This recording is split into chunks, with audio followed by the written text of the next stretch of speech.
Assalamu alaikum. Birinci mesele. Азыр канчалыган мекендештерибиз тышта мигрант болуп жүрөт.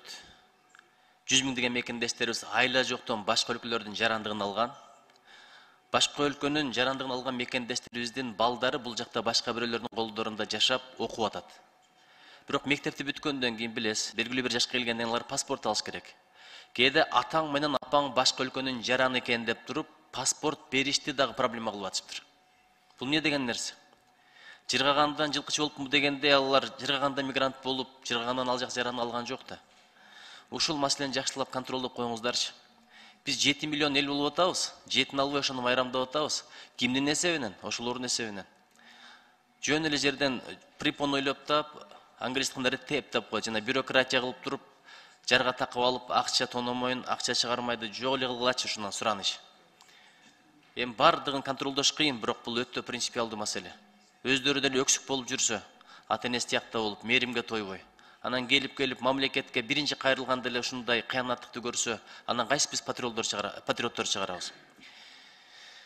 Дагы бир маселе, канчалыган мекендештерибиз башка өлкөнүн жарандыгын алып, паспортун алып, бирок Кыргызстандын жарандыгынан чыккан эмес. Алардын ниети жакшы, кайрып бир учур келгенде, ыңгай келгенде кайтып келебиз деген.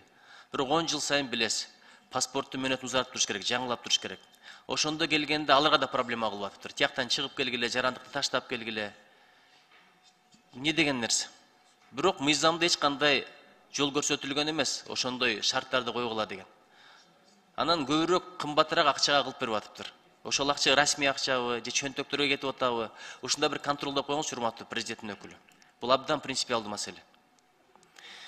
Анан мошенниктер өткөндө мына көз алдыңда үйүңдү алдап кеткен, машинаңды алдап кеткен мошенниктер чыгыптыр. Бир аз акчасын берип, ошол бойдон кайдан көрдүм, кара эшектеп туруп, кетип калат экен, аркасынан кубалап жүрүп. Милицияга кайрылат экен, ген прокуратурага кайрылат экен. Алар болсо бирден следовательге берет экен.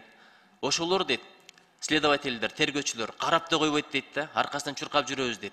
Колум бошобойт, энеңе бар, атаңа бар. Эмне үчүн мен кылышым керек, мага акыл үйрөтпө дегендей мамиле дейт. Неге мынчалык тоготпостук кылып атат деген таарынычтар аябай көп болуп атат. Өткөндө бир мошенникти кармаптыр. 40 мүнөттө жетип барсам кайра кой бербейиптир дейт. Алар кантип ушундайга жетип атат? Балким бир коррупция болуп, бирлер менен тили бирби, ушуну тактап бериңиздер, контролдоңуздар.